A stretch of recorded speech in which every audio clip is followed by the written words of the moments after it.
Henry, why don't you tell the class what you said about 1 minute ago? No, see, I was so happy I didn't say it on camera. I misphrased something that made it sound like I was doing something that I don't do. And sounds like you were doing a lot of things that you don't do, maybe. No. I had a great time at the Nuggets victory parade, and we're going to leave it at that because everybody had a good time there. It's very true. A very normal good time. Did you have a very good time today at Broncos practice? I think I'm still sweating from it. Honestly, no. See, and I was so confused all practice. I was like, why does it feel so hot today? Like, it doesn't make sense. Like, it's been hot every day. The weather didn't seem all that different. Then I realized, well, actually, I was told. It was Parker Gabriel. I almost called him Peter. Parker Gabriel from the Denver Post was like, yeah, actually, the practice is starting at, like, noon now. So it's, like, 2 hours later. I was like, well, of course. That makes sense. You now didn't it's put that 2 together? hours hotter. No, of course not. That's not my cup of tea. All I know is it was hot. I was disgusting. Like, it was embarrassing. But, yeah, I'm happy to be out of the sun. It was embarrassing to be around him. Sorry about the smell in here, Todd, with Henry in here. Henry's going to help you with betting this season. Can you help him with, like, understanding when the hottest time of the day is? Yep, I got him. Yep, No doubt. right on. Any There we go. general tips? I think I got a sundial at the house, too, for sure. Yeah, sundial. We can work with That wasn't the time of 40, was it? No, Yeah, not okay. that slow. Okay. It wasn't that. It No, wasn't that fast. was a shot at Henry, not you. What was your 40? What was it? Don't Was need- it 484? Listen, we talk about a lot of stuff on the pod. I don't know if that's one of Just the tell me when I'm topics. like starting to warm or colder. You know, 4-4, 4-4-5, 4-5, 4-5-5. Yep, those are all numbers. Those are all numbers. Yeah. I wonder, do you think your 40 time is similar to what it was when you came out of college now? Like, how far off? Right now, I bet you I ran faster because remember I was 250. That's right. I was probably that was probably the slowest I was in my career. It's a bad time So I for feel it. like right now I probably could beat my 40 time. Right now? Really? Yeah. Wow. I Wow. do. Dang. Did you want to come out at that size? Or, were you told that that's a good size to come out in? Well, just I think the thought process of a young kid at a small school, like you just feel like you're kind of so far away and everybody is bigger, stronger, and faster. So, you look up two linebackers and they're 250. So you're like, I got to be 250. Ray Lewis was playing at 260, whatever he was playing at. That's what you think everybody is. Right. And it's not until you get here and you look around the room and like, why am I this big? Nobody else is 250. Let me go ahead and trim it off. But it's just the mindset coming up, not being there, not really having any guys that you've known have made it. So you can't really know what they look like. So just the mindset. It is a different world at small schools. And obviously, like, we have a little bit different perspectives because you actually played there and I just watched. But those guys, like, it's not similar. Like, going from there to covering CU, I guess parts of it, like the recruiting process, at least you're in California, like some of that's similar to like big schools. It's the same guys. But you grow up in Montana, it's like, well, this guy seems like he's awesome. Like, he's going to be sick at the next level. Like, look at him. And then you come out here and it's like, yeah, Spano's kids getting like laser timed 40-yard dashes is like a 10-year-old. Yeah. Like, there's that sort of thing. And then even through college, like, it's just a different game. I don't know. Yeah, I would say, like, of course you have guys that really stand out at the next level, like D1, but the difference between D1, D1 AA, and D2 is just the linemen.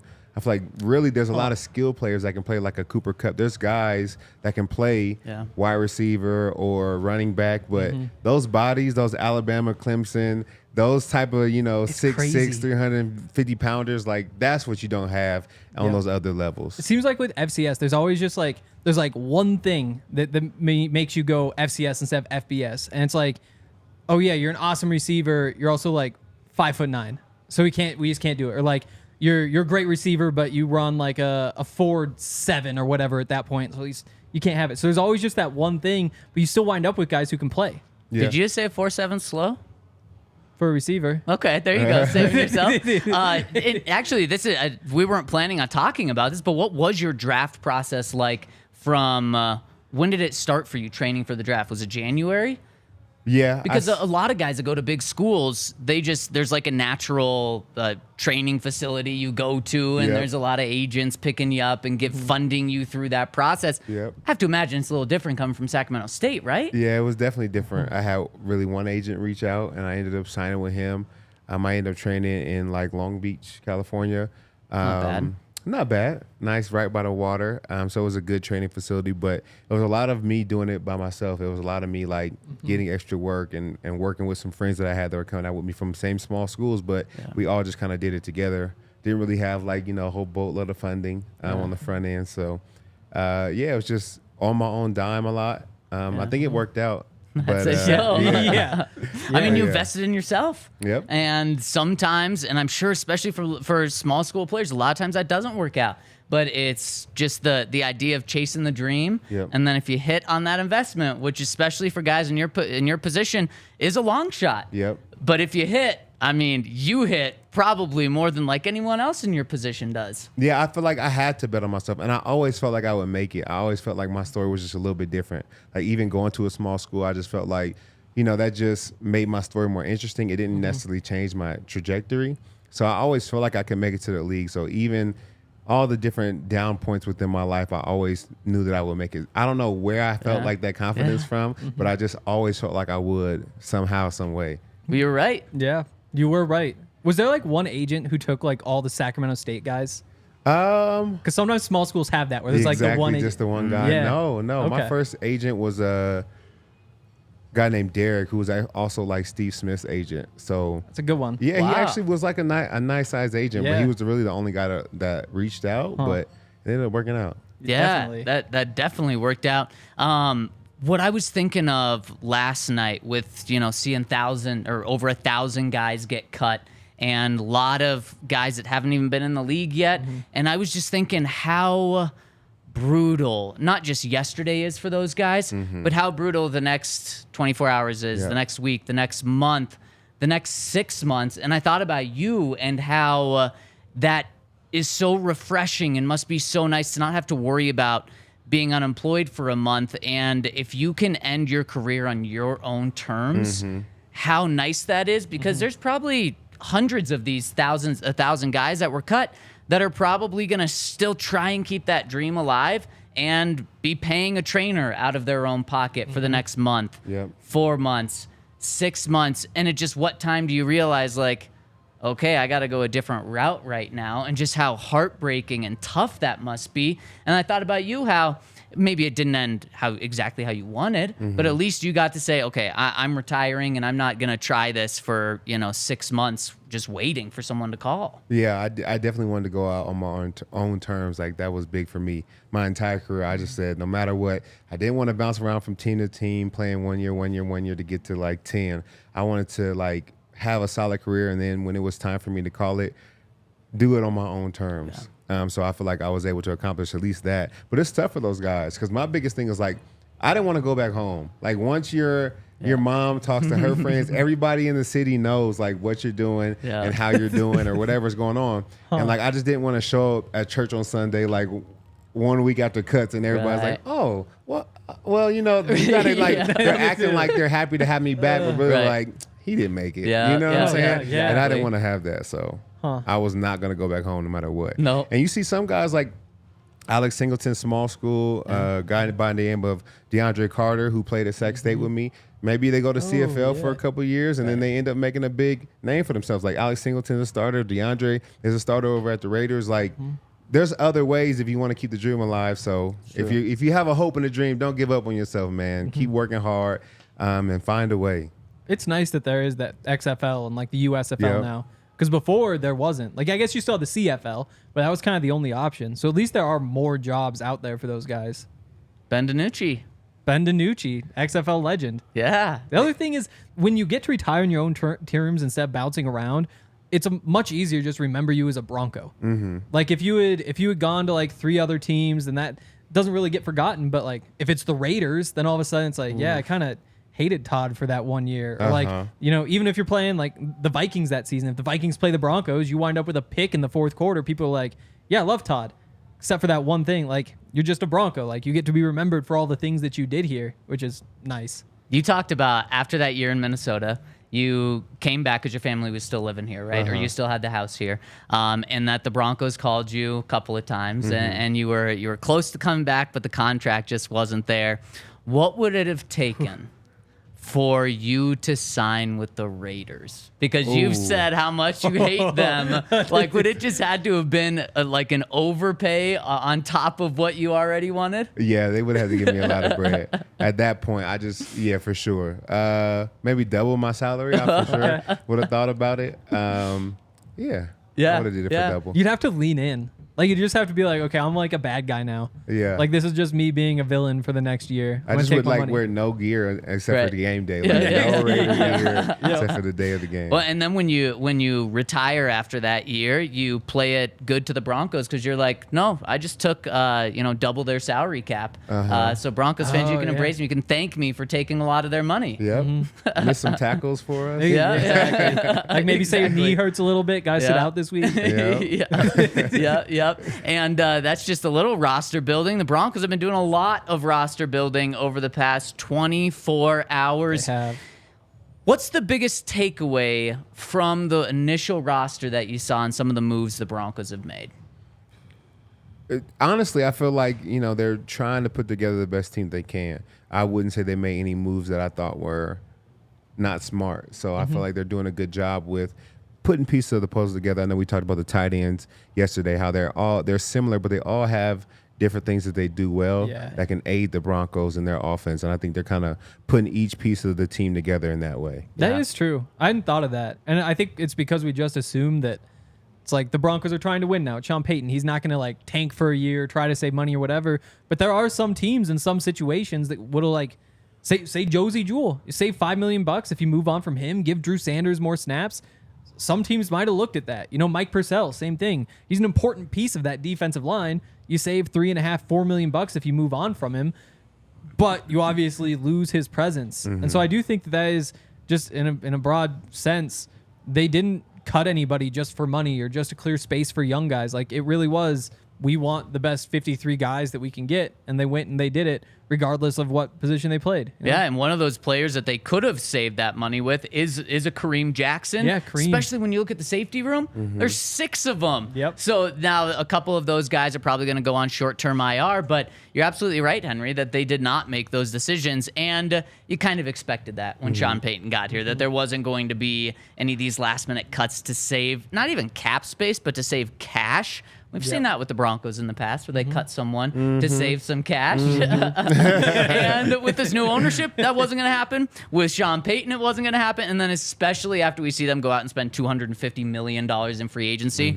there was never going to be moves to save money or cap space. It's not about winning the Super Bowl this year, but it's all about stacking up to get there as soon as possible. Definitely. Other biggest takeaway to me also, you've got 4 undrafted free agents. Yeah. First time since 1997. That is For any team or the Broncos? for the Broncos. Yeah. I mean, I'm over the moon about it. Like, those are the guys who, like, you spend like 3 weeks looking through the guys they actually draft, and you're just like, okay, here's what Jael Skinner is, here's what Forsyth is. And you're like, okay, time to finally dig into like these 20 guys, see what they got. It paid off. Those guys, there's 4 of them actually making the team, and it's going to be awesome. I mean, Jaleel McLaughlin, everybody's already in love with him. Like, he's the fun new rookie running back. He's like, people just love the undersized running back in the first place, like the quick guys who just get up to top speed quickly, the home run hitters. But then you get Nate Adkins, you've got Alex Palshevsky, you've got Thomas Incoom. Like, those are 4 guys who could turn out to be real studs, and the fact that they were willing to keep all 4, I think, is awesome. So we've talked about 3 of those guys pretty extensively, but the guy we haven't talked about the most is Thomas Incoon, and he is a guy who was actually given the most guaranteed money by the Broncos. I believe $200,000. Yep. So they essentially guaranteed his practice squad spot. Yep. What do we need to know about him, Hank? So he was another FCS guy. Started at Valdosta State. Shout out to Valdosta State. I think Sean may have like a love thing with Valdosta State, because remember I talked about the D2 guys that were on my team in the Saints. They were both from Valdosta State. That is D2, isn't it? It's not FCS. It's yeah, D2. Where that is D2. Valdosta. Okay. Valdosta, Yeah. Valdosta, Georgia. Thanks, Henry. Yeah, I appreciate your actual help, Todd. Obviously things went well there. Won a bunch of awards. I just pulled it up. He transferred to Central Michigan. Finished 7th in the FCS last season. 18.5 tackles for loss. You love that. The sacks 11.5. That's third in the country. I believe so. He's actually, him and Marcus Haynes, who made it to the practice squad, very similar in a lot of ways. Kind of your undersized pass rushers. I guess, and 262 is obviously big for pass rusher, but 6'2", not your kind of lanky edge rusher, and that's why he didn't get drafted, but more so your bully ball. He just finds a way to get to the quarterback. It's like his second rush. He doesn't really have the spin move, the technique. Like, there's a lot of those sorts of things that you clean up, but he just was so big and strong that he was able to overpower tackles, get to the quarterback, and that's where his production came from. So the idea is you polish him up a little bit, and all of a sudden you start giving him a bit more of an arsenal than just a bull rush, and who knows, maybe he turns into a Shaq Barrett, for example, who was even a little bit smaller. Elvis Dummerville. That'd be incredible. Yeah, that would. Wouldn't that be nice? And then probably for this year, why he's not on the practice squad to develop is because of special teams and just how big of a role that is on this team. Absolutely. I mean, that's why he was able to beat out Aaron Patrick. I mean, if you don't prove anything there, Aaron Patrick's one of those guys that you just look at and you're just like, oh my goodness. He wears number 94 and he looks like DeMarcus Ware Yeah, in terms exactly. of like his he's just stature. Built that way. Like, you see him without a uniform walking around, it's like, holy cow, how is this not? Did you play with him? Aaron Patrick? No, I don't think so. I don't think he must have started on practice squad the year after, because that would make sense. He's another FCS guy. But that's how he made the roster last year. Training camp is special teams, and they must think that Incoom can do enough to hold down some sort of role on special teams, and he made the roster. I was a little, I can't say surprised, but I thought Marcus Haynes was right there with him.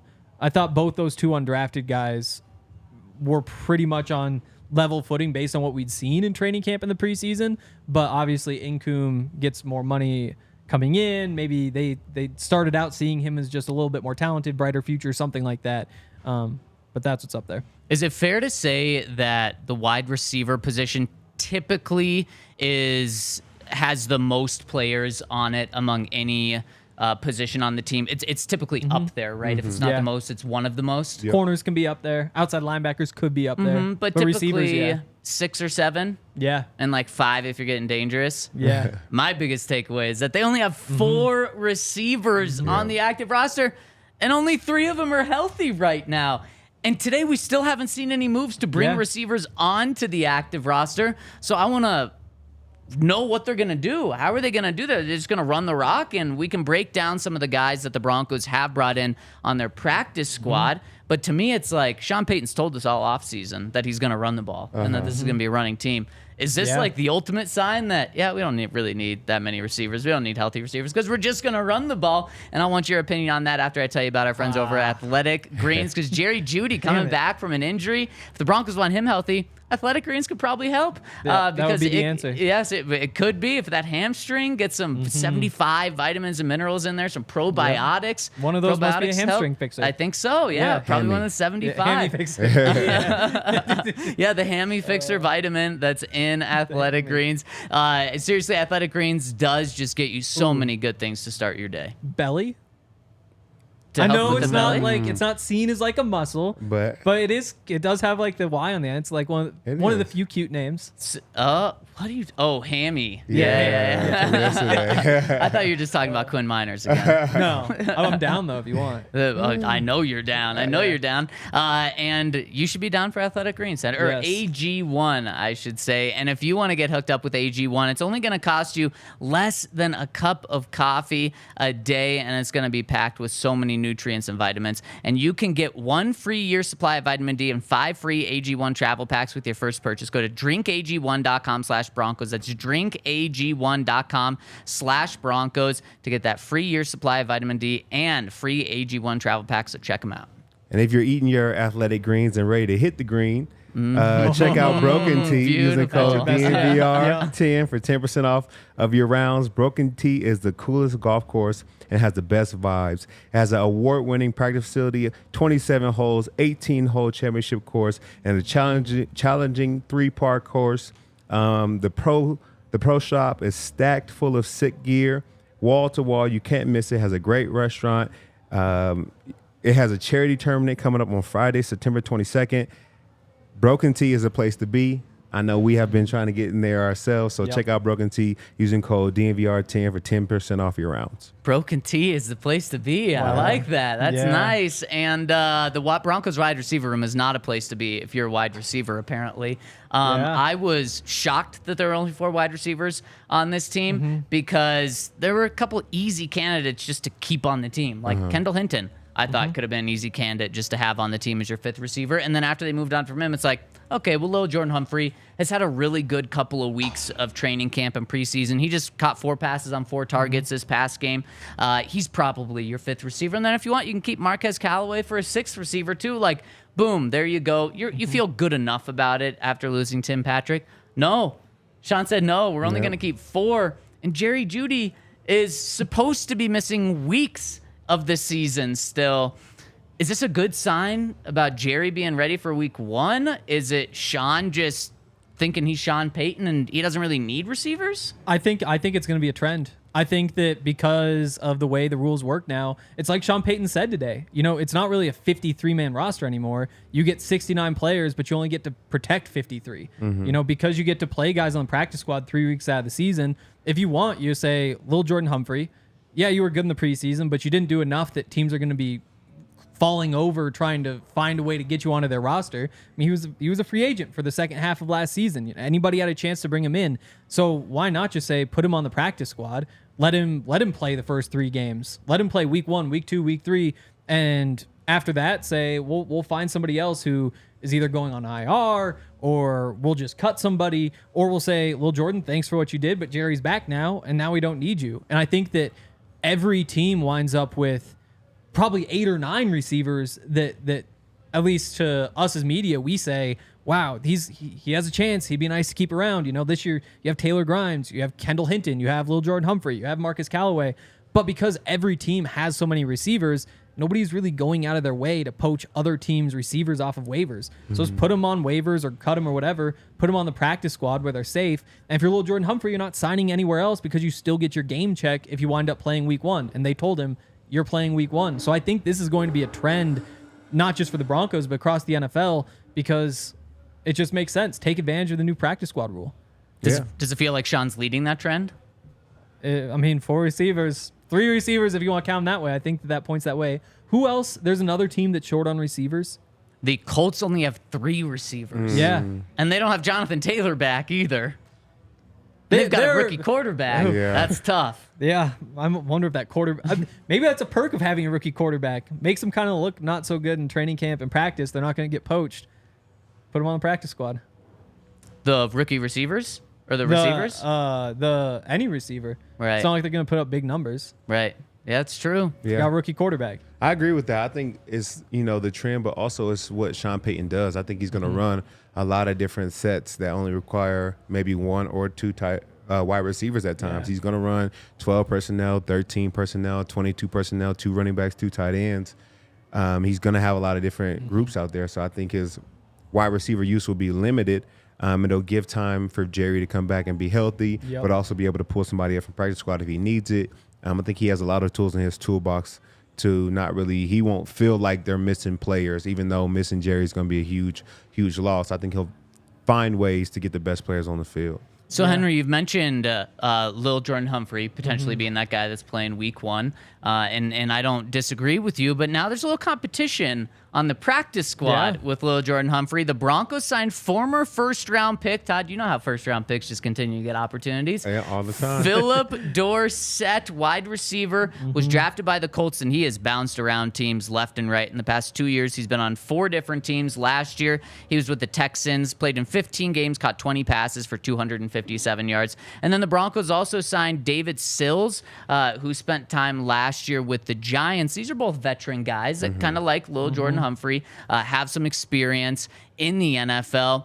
Are either of these guys that either of you think can come in and have an impact on this team?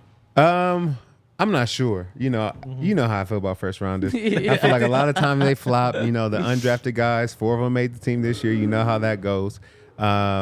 And I don't know, man. I don't know. He's going to get a lot of chances as a first rounder. I'd be interested to see what he does here. But I wouldn't look for him to come in and make any like crazy big splashes right off the bat. May need some time for a learning curve. I don't know really what the hang up is. I think every first rounder who doesn't really make it has some kind of hang up. I think we have to figure out what it is and if it can be corrected here. And the reason he was a first rounder is he ran a 4.33, which we don't know for sure, but is probably faster than Todd. He hasn't given us the number. Maybe. Okay. But yeah, so 4.33, like he's a burner. He wants to get downfield. I imagine Lil'Jordan Humphrey's going to have the bigger role week one. He's been here in camp. He knows the offense. But because Dorsett's a speed guy, all you're probably really asking him to do, especially assuming there's some limitations since he hasn't been the most productive throughout his career, you're just asking him to run straight down the field, maybe run some posts, whatever else. And that can be pretty simple to learn. In my mind, that's probably those are the areas where I think Marvin Mims is going to be good. Anything on top of that is kind of gravy to me. You know, if he's good on like the 12-yard digs coming across the field, if he's making the slants, like the double moves, whatever underneath, that's all great. And if he starts to do that stuff, then you say, well, now we might want like a pure speed guy so that we can ask Mims to do some different things. I think Dorsett is like he's as of right now, week one, probably like your fifth receiver on the roster. Probably don't give him a uniform. But depending on how things play out throughout the season, it might be nice to just have a pure speed guy who you can throw in there. How long can a speed receiver be a speed receiver? Because he's 30 years old now. Yeah. And when Sean was asked about him, that's exactly what he said. He said, well, he brings speed. Yep. How long does a speed receiver truly bring speed? Man, 30's not old. I think we gotta get past that in the NFL, man. Every time you turn 30, they ready to get you out of there. It's true. But I mean, Deshaun Jackson did it for years. Yeah. He was well over 30, still providing speed. So, you know, it just depends. I think, you know, there's a lot of old players that still claim they can run 4.4s, 4.5s. So maybe you don't lose your speed for a little time. Maybe the claiming part is key. That's the key word, though. They claim they do. And I just feel like we see this every year. Probably every team sees this every year, where a bigger name or a bigger draft pick, former draft pick comes in, and players are like, I've heard of that name. Or fans are like, I've heard of that name. That's a big signing.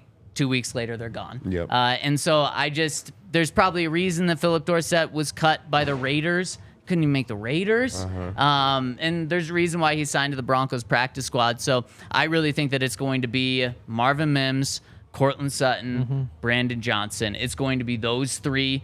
And you just really hope that none of them get injured. I'm touching wood for that, because that is that's just going to be so key. And I think it's really going to be Marvin Mims that takes a big step up here. Hope so. He's getting opportunities.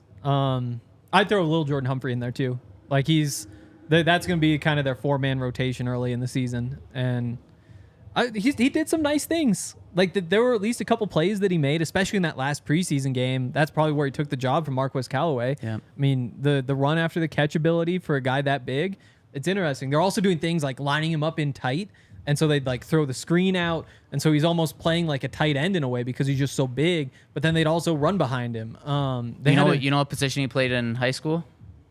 Tight end? No. Running back. Oh, so running like back. he's even more comfortable with the ball in his hand doing those things like behind the line of scrimmage. Yeah, and usually when you think of a receiver who you're trying to just get the ball in their hands, you're thinking of the speed guys, the little guys, but I think there's some of that with Lil'Jordan too, and I think, again, it's Sean Payton. Like he finds ways to use those big receivers and run behind them and have the different screens and do all these different things. I think that it's those four that are really going to be a factor week one, and then Jerry comes back, and if Lil'Jordan can hold on to a role, that means he did something right.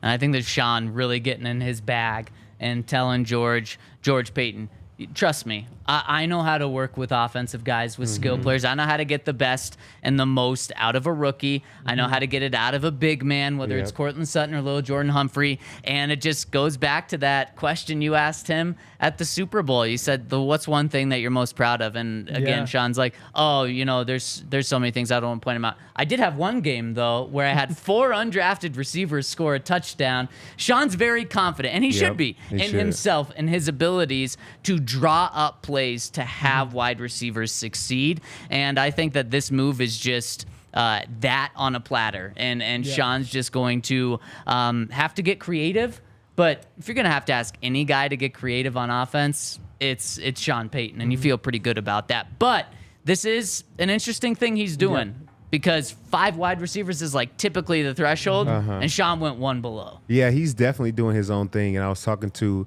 some people at practice yesterday about how different it feels and how many changes he's made. Because, you know, the Broncos went from 3 first-time head coaches to somebody who's had the job for a long time. He knows what he wants. He knows what it's supposed to look like, and he knows how to get people in the right direction. So I think everybody's been adjusting to it, but that just gives, I guess, a testimony to him. No matter what position he's in, he knows what he's doing and how to manage that situation. Well, and being Sean Payton, like, even if you have all those same ideas as a first-time head coach, you can't go in there and say, like, here's how we're going to do things. Because people will just be like, wait, you want me to stay how late tonight? Like, you want us to change what about the facilities? Like, you just don't have that clout. For Sean Payton to have the vision and for him to be given the opportunity to just do whatever he wants, like, it's a great combination. Well, and Todd, I wanna dive a little bit deeper in that, how these players are feeling, because we also talked to Kareem Jackson today, who was going in that same direction. Like, yeah, things are different. I think he called it a unique training camp. But first, I got to tell you about Kind Love. If you need a little break because you've been working so hard, our friends over at Kind Love can help you out with that. Use the code DNVR, and you're going to get 25% off when you visit their store in Cherry Creek or in North Denver. That's code DNVR. You're going to get 25% off all Kind Love flower pre-rolls and their Turbo Joint line, and that Turbo Joint line packs a punch. You can also find their Turbo Core line in 100 different stores around the state. So check them out on their website, kindlove.com, or in one of their stores in Cherry Creek or North Denver, and use that code DNVR for 25% off. Yeah. And also, real quick, saw a comment, you gotta look into Stills. He's T. Hill, but better in the end zone, or red zone. I thought he meant Tyreek Hill. That's what I thought too. Taysom Hill. I was like, what does he possibly have in common with Tyreek Hill? I like that we're shortening Taysom to T Hill. Yeah, he's the one T Hill in the league. Right. But also this Saturday is going to be an incredible day. I was talking about out at practice today. I don't drink a whole lot, but Saturday, man, this guy says it all the time. He says it all the time. We talk about this on podcast It's like too. he's convincing himself of it. No, it's mostly because I'm so excited because I do drink a lot during like January through the end of the playoffs here. The But end then, of like, the right now- playoffs, meaning July? Yeah, and then I'm like, oh God, I gotta get to the gym. And then I get to like decent shape and it's like, well, it's football season. But the point is, Saturday is going to be incredible because I have not been drinking a lot, and I'm gonna have like Again. 2 beers, There you maybe even go. before the game even starts. Wow. I'm gonna be feeling it. So So drinks at 8 a.m. because game's at 10. oh yeah, well not 2 hours. Like we'll get there, get you'll here like pound 'em quick. 9:15, get a good seat. Bar opens at 9, I believe, right? 9. Yep. Maybe get here like 8:58 just to like get out in line for the spirit of it because it's football season. But all of that goes really well with DraftKings Sportsbook because I'm going to be placing a lot of bets. Typically, my strategy is I like to pick 3 bets for the day and then also parlay all 3 of them, so 4 total. And that gives me like a good chance to like have a big day because you wind up with like 12-1 odds basically if you hit all 3. But it's not a bad day unless you like really miss on all 3. But then for Saturday, I'm not sure what my strategy is. I've been trying to figure it out. I might just bet everything I like and celebrate that football's back. But regardless of what your strategy is, make sure that you are on DraftKings Sportsbook because there's so much cool stuff going on right now. If you bet $5 on college football, you get $200 in bonus bets instantly. So if you haven't started betting yet, like for Todd, for example, $5 bet at the start of the day, immediately $200 in your account to just do whatever you want with. And those bonus bets hit right away. Exactly. Yeah. Exactly. And that's what I'm jealous of because there's your strategy. I get this many bets, make all the bets, maybe second half of the day, like say half the winnings, all the winnings if you want to get crazy. I'm jealous of all of you guys who get to sign up this week. And make sure you use the code DNVR because that's how you get that deal. As I said, new customers can score $200 in bonus bets instantly when they bet just $5 on college football, only on DraftKings Sportsbook with the code DNVR. The crown is yours. Must be 21 or older, Colorado only. Bonus bets expire 7 days after issuance. Eligibility and deposit restrictions apply. Terms at DraftKings.com/football terms. Gambling problem? Call or text 1-800-GAMBLER. Boom. Not Perfect. bad. We get to end right there. Not bad. There's no Easy enough. Yeah. James Lund in the comment section saying, is Todd part of the podcast daily? If so, I really love it. Of course he is. Yep, I'm here, baby. Yeah, we love it too. And I know some people have been asking about Ryan, and people were Yes. like, wait, you guys said Ryan was still going to be on the pod. He's been on vacation. He has been on vacation. He's still part of the podcast. He's been on vacation, I believe, in South America. He's going to be back soon. Now he's doing some business things. But we got the lineup of Todd, Henry, James Palmer, Alexis Perry, Ryan Koenigsberg, and it's awesome. Zach. And, Thank you. Thank you. Number Really- 6. Yeah. I was number You 2, were number just 2. for what it's worth. Yeah. Of course. Henry, you're number 2 in our hearts. Wow. I'll take it, honestly. Yeah. It's a compliment. Okay, so you mentioned you talked to some players, and they were kind of saying things are different. Anything that they were kind of hinting at? No, I think it's just growing pains. I think similarly to, when I had Coob here and we won the Super Bowl, any coach coming after it, if you want to change up, everybody's like, we already won the Super Bowl. Yeah. Maybe you don't know what you're doing. Yeah. But, I think these guys have been in a downslope. So, they have been in some situations where we're losing a lot. So now when Sean's bringing this winning culture, it's just different. It's just a learning curve that comes with it. Yeah, and Kareem, like I mentioned today, he talked about he's been in 14 training camps. I believe this is his 15th training camp or his 14th training camp. This is 14 for him. Yeah. So he's been around a long time. He's seen a lot. And pretty much what Kareem said today, now not his words, but this was the hardest or one of the hardest training camps that he's been around. And I haven't, in my 8 years covering the team, I've never seen a training camp where there's a 6-day stretch of real practices. There's not like a walkthrough on day 4. It was 6 straight days of practicing, 1 day off, and then you're back at it for like another 4 or 5. And this is in comparison to last year, where it was 2 days on, and those 2 days that were on were not as hard as any of the days that Sean Payton has. And then the third day was a walkthrough, and then typically the players would have the next day off. So this is going from such an easy camp to such a hard camp. Kareem called it old school. He referred to Bill Parcells, and just no surprise that it's old school. And it's probably the camp that Sean is absolutely intending to have, not just to get the guys ready for this season. I think Sean's trying to figure out who his guys are on this roster. And there's a reason he's brought in so many Saints. For Broncos to pick their brains, for the Saints to help implement the culture here. But then after this season, we're still going to see a lot of turnover on this roster, I think, because Sean's going to realize, okay, player X clearly this year is not my type of player, but I can't cut him because he has so much guaranteed money. But after this year, I'm going to try to trade him or move on from him because this is not my type of guy. And also because you don't really know what your team is until right now. After getting to spend a month coaching and seeing what everybody does and who handles what and where they fit in. And so you can't really make all these changes in April or March during free agency because you just don't really know what you have. So there will definitely be a lot of change. Also, I'm fired up about Sills. Not only based on I didn't realize that he was the kid that Lane Kiffin gave the scholarship to when he was 12, like the quarterback at the time. Wow. Remember that story? Yeah. I didn't realize that was him. Apparently he had injuries, and so he wasn't able to keep playing quarterback or whatever. But you wonder, that's the Taysom Hill comp. Could you find something? It's just the fact that Sean Payton signed off on him, and anybody that Sean Payton signs off on, it gets your brain going. You get to be excited about it, and part of that is just having a new coach. The shine just hasn't worn off. It's oh, Sean Payton wants this guy. I bet he's going to be awesome. He is still a practice squad receiver with 100 career receiving yards or something, but 6'3", 211 pounds. Touchdown once every 3.7 catches in college. Dang. That's dope. That is dope. I don't know. We'll see if he ever actually sees the field. That's wild though. It's an interesting point though about him potentially maybe being the Taysom Hill. And also played receiver with the Giants last year when Davis Webb was a quarterback. Yep. Davis Webb, now quarterback's coach, signed off on it. Interesting. Yeah, it is interesting. Maybe he could be ahead of the guy whose name I forgot again. The receiver who we just talked about. Lil'Jordan. Phillip Dorsett. Yes, there we yes, go. yes. Yeah. Who knows? Yeah. They have a bunch of those guys. Maybe but like you said, we're talking about a guy with 13 career receptions for 123 yards.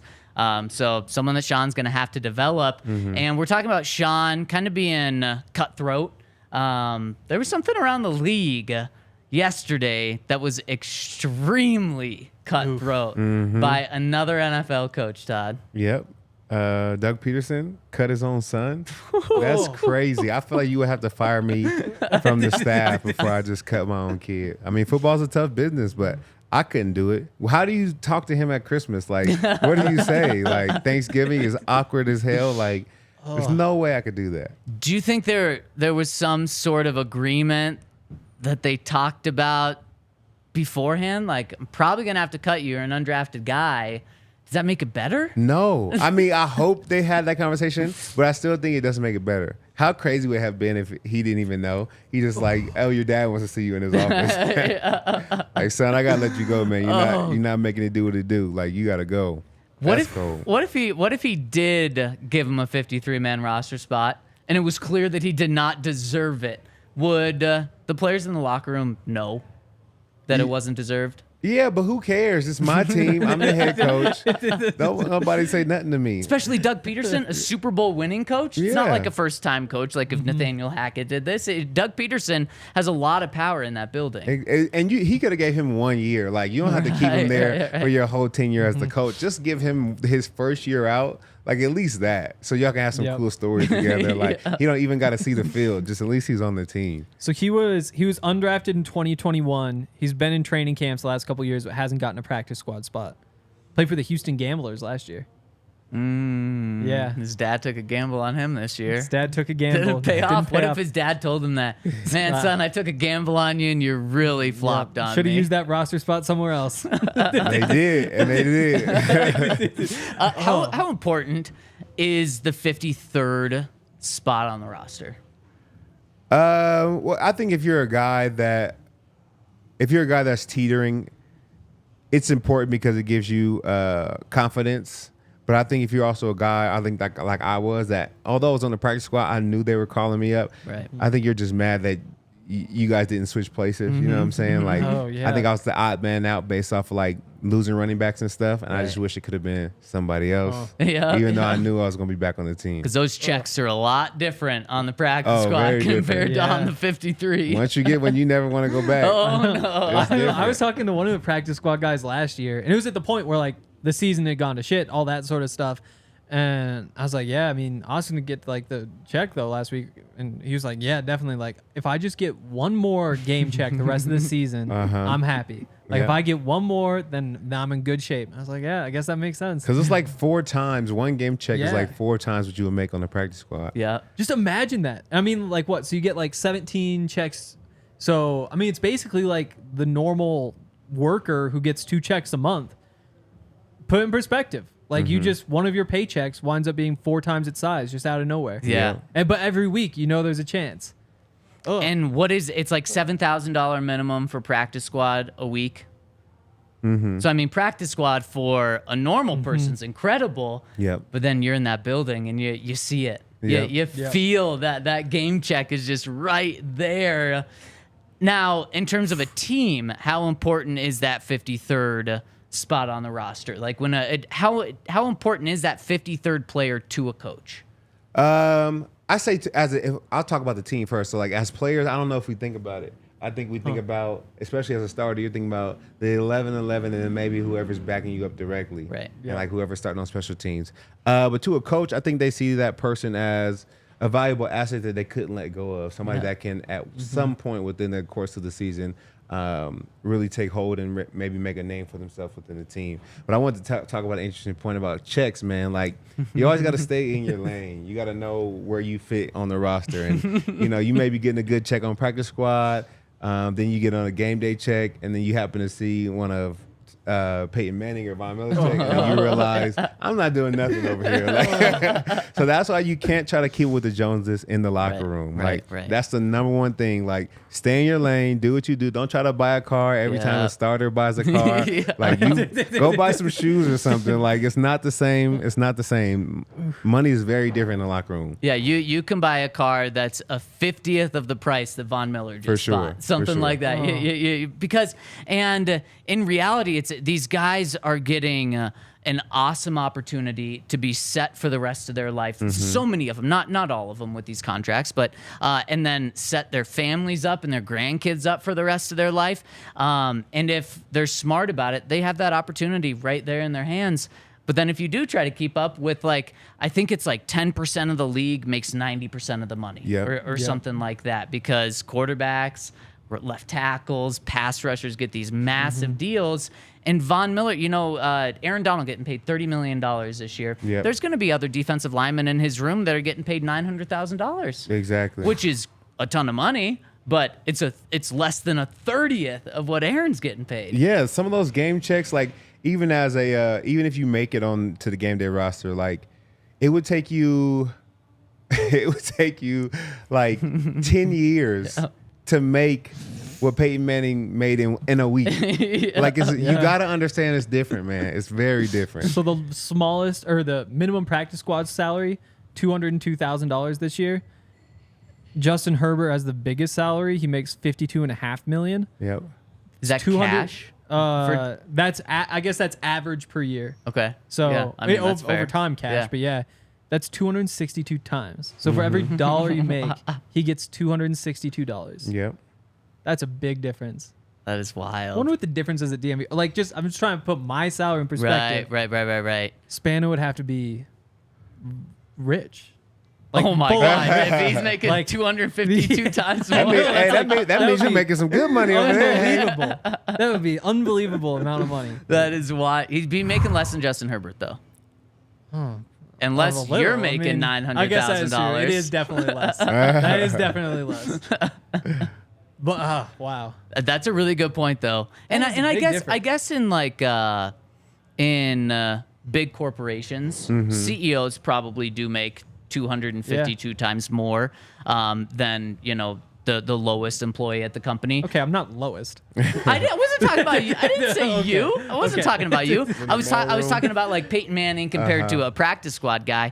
But the difference there is the CEO probably rarely or never interacts with the lowest paid person, where you guys are literally all in one locker room. You fly on the same, you're around each other all the time. On the field. You live the same life, maybe not lifestyle, but life with each other. Exactly. And you could be playing together. You could be literally lined up as a D tackle, undrafted free agent, playing next to Von, making plays with him, but he's making 200 times what you're making, and you just got to live with it. I think that's the hardest part about being an undrafted free agent, is that you didn't get any money up front, but if you come and show that you have the ability to play, they still don't have to pay you for 3 more years. Like, I was a starter for 2 years before I ever got like a starter check.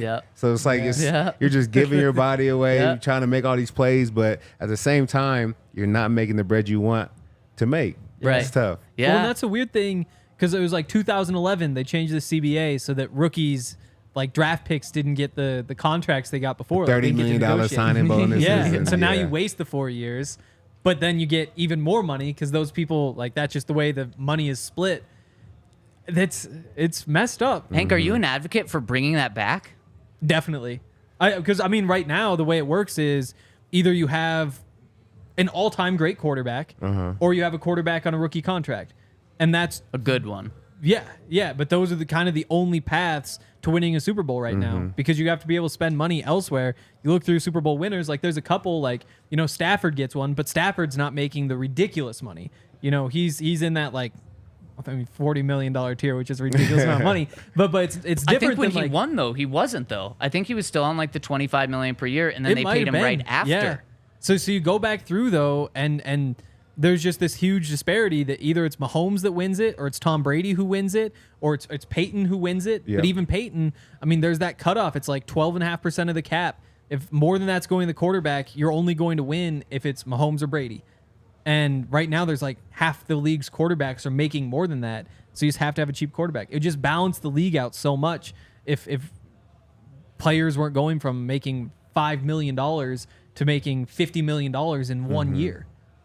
You a fan of that? Of taking the rookie pay scale away and allowing rookies to, before they've ever played it down in the NFL, to get paid just boatloads? I think that they're going to have to. I think with the NIL deals, like guys are going to feel like, why do I need to come to the league? I can stay in college. I can make a lot of money. I'm getting paid. Like there's not going to be that same incentive that I got to go to the league to feed my family and, you know what I'm saying, change my life. I could do it right here in college. So I feel like they're going to have to go back to that to kind of pull guys away from staying for 4 years or 5 years with the red shirt. Like guys are going to want to stay in the league. I mean, stay in college instead of coming to the league to make less. And you know that every running back in the league is going to be pushing for that.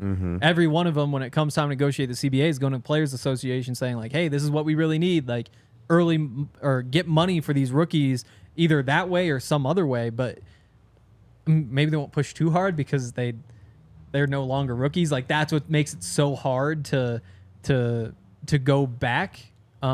Just because why would any player who already has a contract say that now these rookies should get a bigger cut of all the money we get, because that's only going to decrease the pay for the people already in the league. So it almost has to be like the NFL that pushes for it because they need to be the ones who try to poach the players. Well, and it'll be interesting. Here's why the NFL would push for that is if Arch Manning, he's like making $13 million, I think a year at Texas from NIL deals. He's going to take a pay cut when he comes into the NFL with this rookie pay scale. So let's say there's Arch Manning, and then he decides to, no, I'm going to stay in college for a few years. And then there's another big name quarterback that says the exact same thing. It's not like 200 college players are all going to say, no, we're just going to stay in college, because there's not that type of NIL money around. It's the big name guys, especially Arch Manning, who we've been talking about for, 2 years now? And he's still years away. So it's going to be the NFL missing on these big names.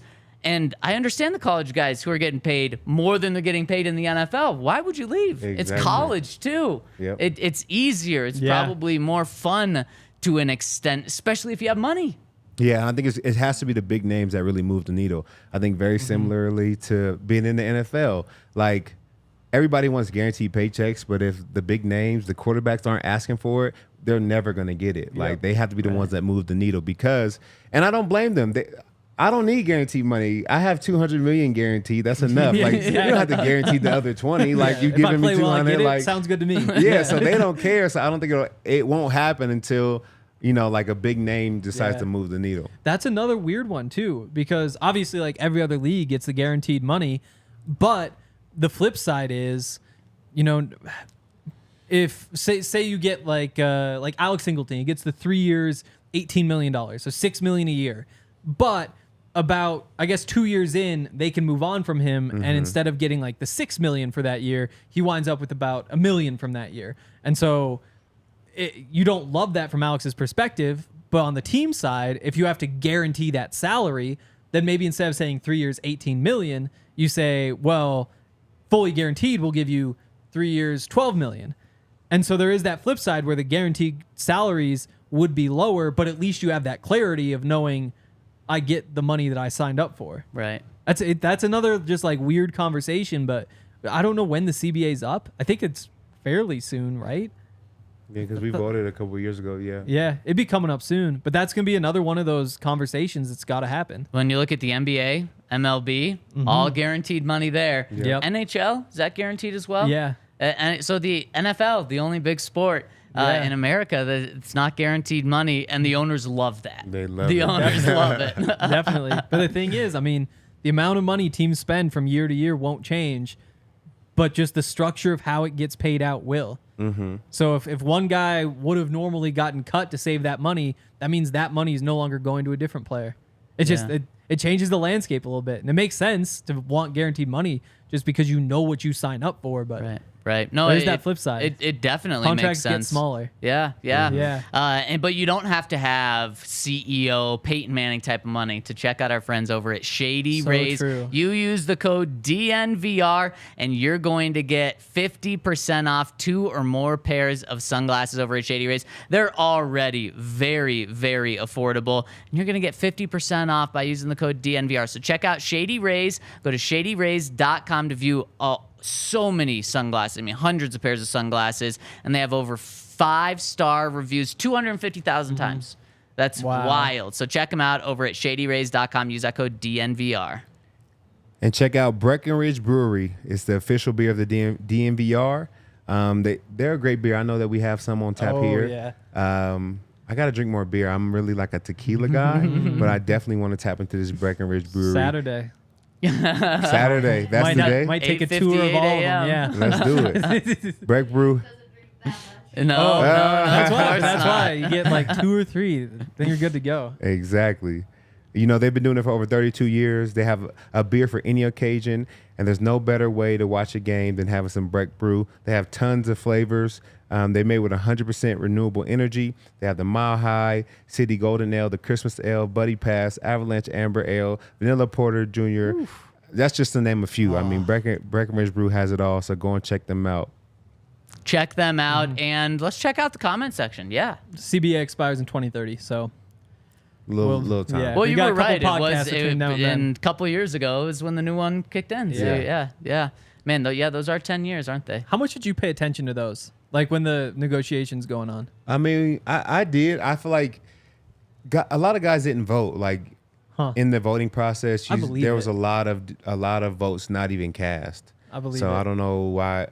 It just wasn't as important to guys as I feel like it should have because we did give up a lot and then we didn't really get a lot in return. Right. And I feel like, especially with the NFL, I feel like maybe we should have held out for guaranteed money. Yeah. And I don't even think that was on the table because it's not like the players come up with this, the NFLPA and all their representatives that come up with the different topics. But I feel like every year there's certain topics that should be on there that aren't. And I don't know how, we really push and move the needle without the big name players moving it for us. Yeah. So. And those big name players are getting $50 million a year. So they're like, why would I push Everything's good over here. Yeah, I'm good. Seems You like see things my are going bank good. account? Exactly. Yeah. My financial advisor tells me everything's good. And so you're right. I mean, when the big names are taken care of, the 90% of players that really get impacted by this stuff, they just don't really have that much of a say. Yeah, it's like kings worrying about what the peasants are eating. I'm in the palace. I hope you guys are good down there, but it's not up to me, man. And then you take it, 100 steps further when you go from that step from the lower players to the highest paid players. You go 100 steps further when you take it from those high paid players to the owners. And they're just on a whole different level. And obviously they're on the other side of this. That's a different world. Yeah. And that's And that's you one just of the hope things. that they take care of the players when they're done. That's the big thing from owners. Is just like, how do you treat the former players? Like, do you take care of them for the next 40, 50 years, whatever it is after they play? Yeah. So Pat Bowlen was great. And I feel like this ownership is too, I would say that I recently retired, but I felt the difference from this year last year, and years prior. Like, they've done a lot. You see, I've been in the building a lot. They definitely do a lot to bring guys back, and they said it's important to them to have guys come back and around and provide opportunities for them. So shout out to the owners and the Broncos organization, man, for keeping us tight, keeping us close. And still keeping it like a family, so I appreciate that. That could have been really easy for a new ownership group to come in and just wipe all of that out and say, yeah, that was the past ownership, and we're about the future. And you know what? That probably wouldn't have got too much negative feedback because the number of former players that are around is so small compared to just like the rest of the population in Colorado, so it probably wouldn't have got a lot of run. But it is really good that they took that, not just kept it, but took it to another step. Yeah, they've even hired new positions that weren't there, just for the ability to reach out, bring guys back, and put them close to the team. So yeah, that's awesome. And now you don't even have to act like media when you're there. I know. I'd be trying to pick and choose. Like if Sean's at the podium, I'm like, oh, he don't like media. I'm not media today. I'm just ex-player. Smart. Yeah, it makes sense. That bring in TD to tell him why, his story of how he made the team through special teams. Like, just have that in a team meeting. Like, those sorts of things are how you connect it to the history. I don't know. Like, it just seems like it'd be so easy for a player to kind of go in and take their paycheck and say, like, yeah, things are good. I get my money. Like, that's why I'm here. But by bringing former players in, you kind of keep those standards high. It's like, this is what we did. This is what we expect. Like, having Steve Atwater walk around with Super Bowl rings every day, that makes a difference. It does. Yeah, absolutely. All right, let's get into the comment section. Do we have any super chats, Alyssa? No super chats, so let's jump into the comments. First one coming in from, we do have one. Coming in from Josh Johnson, just on time, says, with us running the ball more, do you think we will see more play-action bootlegs to get tight ends and receivers open in space like the old Shanahan days? Would be nice. Yeah, I think we see a lot of that. I think we saw a little bit in the preseason, but that's going to be their bread and butter. Yeah. Besides running that rock, it's going to be bootlegs, wags, really getting Russ outside the pocket. Doesn't have to look over Powers and Cushenberry. He can kind of get out of there and find open receivers. And I think we have a lot of guys that are actually good, especially Jerry Jeudy, at running away from coverage. Like, you get a guy on a boot, you got to try and stay with him as he crosses the field, and I think Jerry wins that matchup. So I look for them to use it a lot. Absolutely. I mean, that's just what they should be best at. Like, that's get Russ out of the pocket has been the formula that we've all known for so long. I think that's definitely what they're going to do. I feel like there's some crazy numbers with Sean in play action, but I can't remember what they are. This would be a good time to remember those. Yeah, it would I'll look be. them up for next time. Yeah, and it also makes it easier for us. I mean, it cuts the field in half, and then it gives him, he's already moving, so it gives him that opportunity just to run and take off if he needs to. So, Todd, I think you said it the best. That's going to be the bread and butter of the Broncos. All right, Hubiak coming in on the website says, Todd, this may have been asked before, but what made you get into media? I'm sure you could have gone to any outlet. Why DNVR? Truthfully, DNVR is the best media outlet. I think if you listen to anybody that's in the media, they want to be here. They're sad they can't be here because they do the best job of covering sports. And I like the atmosphere. I like the vibe. I've done some other suit and tie media, and I love to take my suit off every once in a while and just chill and talk sports, man. I think that's what it's all about.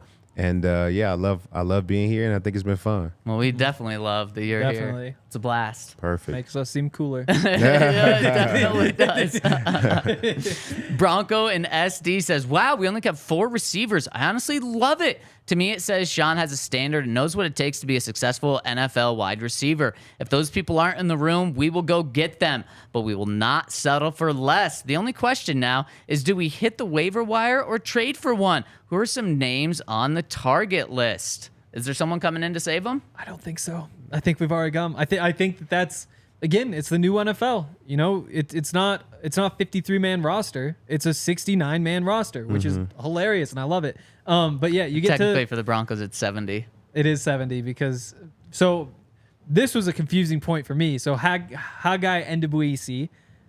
I'm not good at his name. Yeah, hopefully we get to say his name more and we have to learn it. Yeah. But yeah, so he's from the NFL. Wait, why didn't you say his middle name? Haggai Chisholm. Yeah. That's me. There we go. He doesn't have the L in it, which is a little different.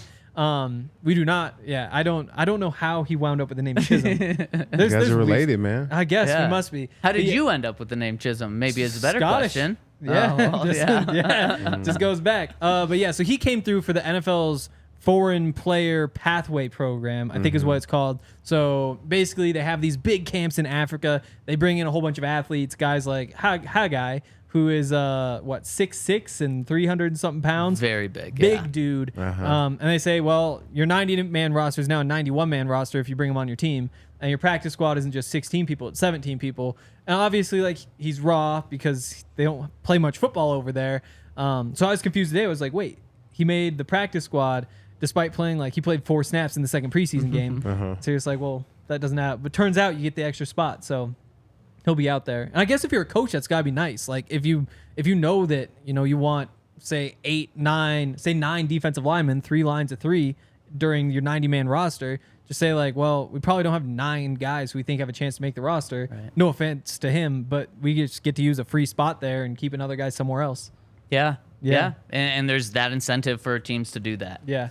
So that wasn't really the answer to the question, but that was the story of the defensive lineman. Yeah, no, and that's why it's a good question because I'm sure some people are going to say 17 guys on a 16-man practice squad. How does that happen? Yeah. Nick Scott comes in and says, interesting thought I had when the Ravens cut Melvin Gordon. He's been picked up on their practice Not squad, bring by it the way. back. Better not be bringing back. I don't think that's happening. He says, oh, man, Todd's not going to like this one. Who is the more disliked player in Broncos recent history between Juwan James and Melvin Gordon? I won't let you answer that, Todd. Yeah, you guys can take I know. that It's got to be tough being like teammates with a lot of these guys.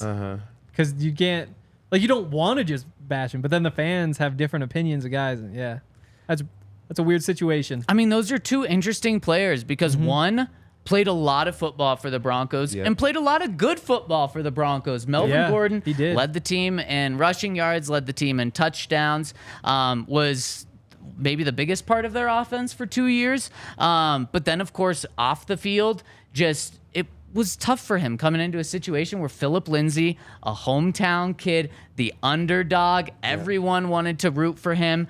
And Melvin Gordon comes in and gets paid a lot of money and then kind of is taking carries away from Phil. So, and then, of course, really at the end of his time here, all the fumbles that started to pile up. But Melvin did play a lot of good football here. He also made a lot of mistakes with the fumbles.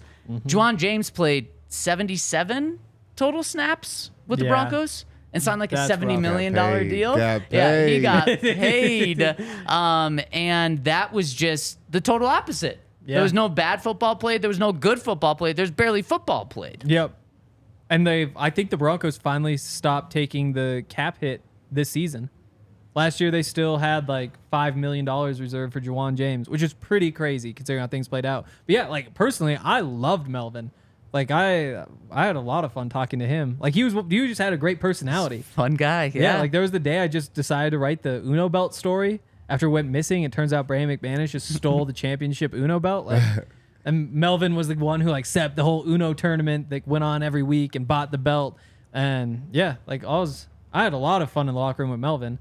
And he leaned into some of that stuff. But he's a good guy. I think they're both good guys. I mean, Juwan, I don't blame that's a business decision. Yeah. And they told you you're making $100,000 each pod, no matter if you come in. If you have a sore throat, are you even worried about like I'm not coming in. You're gonna pay me regardless. You don't want to hear this anyway. Yeah. Yeah, that was a business decision. Yeah. For sure. And it was a good business decision. He got paid. He sure did. Bronco Tiz says, interesting question. Could a team reclaim the player they added to waivers? Like, could the Bears waive Justin Fields, then say psych and claim him since they had the first claim on the waiver wire?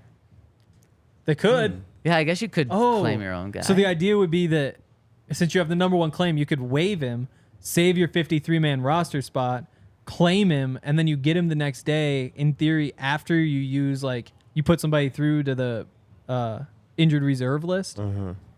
I guess in theory, it depends on how the timing syncs up. If those claims go through before you're allowed to put somebody on injured reserve, which I'm not sure if they do or not. Technically, the Broncos haven't put anyone on injured reserve yet. So I don't know if they're just taking their time or if you have to wait 24 hours after making cuts or something. That is an interesting... It could be a perk if you're the number one team. But only the number one team gets to do that. Yeah. Which is the worst team in the NFL. Yep. Next so one. probably not too many players you're worried about keeping. Nope. They claimed 6 guys today. The Cardinals did. Cardinals did. Yeah, I think Number Bears 2. got 3. Well, might have been something like that. Yeah, I think so. Arvada Luke says, I don't know if this was the intended effect, but after listening to the pod yesterday, I felt better about the Albert O trade. Yes, he was trending up, and we're excited about his blocking, but Nate Atkins is already much closer to being the complete tight end while also being in his first year. Maybe he doesn't have the same physical tools, but is that difference worth the roster spot? And we traded Albert O to a place he can't really hurt us. Sorry about your precious Chiefs loss, Hank. No, come on. Like, what are we doing here? The cliche is that it takes 3 years to evaluate draft picks. As a Broncos fan, I'd argue that it takes 3 years and a competent coaching staff. I'm really excited to see how George Payton's draft picks look under this coaching staff. Which George Payton draft picks do you think will flash the most under Sean Payton? So you go back to the Pat Surtain draft. That was George Payton's first draft. Pat will flash. I'm confident in that one. Javonte Williams. Yep. Yeah. Another great pick. Oh, he'll be. Yeah. If you're a running back, if you're any offensive player, you love playing for Sean Payton. who helped me out the rest of this draft class. Baron Browning on defense. Yep. Quinn Miners on offense. Yeah. Do you think Sean helps him? I mean, is there a coach in the NFL who loves guards more than Sean Payton? I'm not sure how much that changes, but I mean, George Paton really had a solid draft class last year. Like that was a good class. I think there was a lot of That's a guys great that group. that added, because most of the time you miss at least twice. I don't Right. feel like he really missed last year. was that was the Jonathan Cooper class? Pat's draft. Yeah. George Yeah. Payton's first draft was Jonathan Cooper. You got Jonathan Cooper in the 7th round there. Yeah. Who, like, I know it's mostly hype right now, but he's also already started 14 games, which I've said like a dozen times on this podcast. That's crazy for a 7th round pick through 2 years. And that's the only true draft class that you can judge George Paton on right Yep. now, is because not only is this now year 3 for those guys, but it's also the only draft that he had a first and a second round pick. Like last year, George didn't have a first round pick because of the Russell Wilson trade. This year, he didn't have a first round pick because of the Russell Wilson or because of the Sean Payton trade. So he hasn't had full draft classes to work with. Also Stearns in the 5th round of that class. Yep, that was Yep. good. Again, is probably more hype right now just because he's had his injuries, but seems like a great pick. No, I they think- say he can play. I'm talking to some guys on the field and guys that play alongside him and beside him. And he said he can play, so Yeah. it's good to see. I'm excited. I think week 1, and this is changing my tune of how I felt, I think the technical starter is going to be Kareem Jackson. I think whether it's trust factor, whether it's to give the veteran the kind of nod, and I think that's how it'll be for the beginning of the season, but I wouldn't be surprised at some point if Caden does take that step up. And you got to think about the opponent too. Like when you're playing the Raiders, they're going to want to get the 2 tight ends. Michael Mayer, the rookie, first round pick, should have been a first round pick if he wasn't. And then the guy who's Austin Hooper. Like that's what they want to do. They want to go heavy. They want to run with Josh Jacobs. Now he's back. Like that's just a Kareem Jackson situation. If you're going to be playing a lot in that 3-4, and I think they probably cheat into the like nickel a lot, like a big nickel with all 3 of those safeties, just because they can all play the run so well. I don't know. But I do think Kareem is a good fit for that game, especially. Yeah, man, I can't him wait to hit. get into Raiders talk I next know. week. And final almost here. question here. If we weren't able to get to your questions, just leave them on tomorrow's pod so we can talk about them tomorrow. The count coming in and says, the roster moves and lack thereof lead me to believe this is going to be a run-first team. Your thoughts? Love the count. Yeah, I think it is. I think Sean Payton has always loved the run game. And once again, he's going to lean on it. I think that's the one thing that's going to help Russell Wilson. I know last year was bad, but they looked the best when the run game was working, you know, and he was able to really counter off of that and play off of that. So definitely it's going to be probably a run-first team, I think. Yeah. I mean, we all thought it was going to be a run-first team coming into camp. Then you lose Tim Patrick and KJ Hamler, and you also probably don't have Jerry Jeudy for the first couple weeks. That's going to be a run-first team at the start of the season. And on top of that, the offensive line you built in the offseason is way better at run blocking than pass blocking, and that has been confirmed in the preseason and in training camp. Has been So confirmed. Sean's not going to want to put Russ back there, especially going up against Max Crosby and Chandler Jones, but really Max Crosby, Mostly Max Crosby. who has destroyed the Broncos in recent years.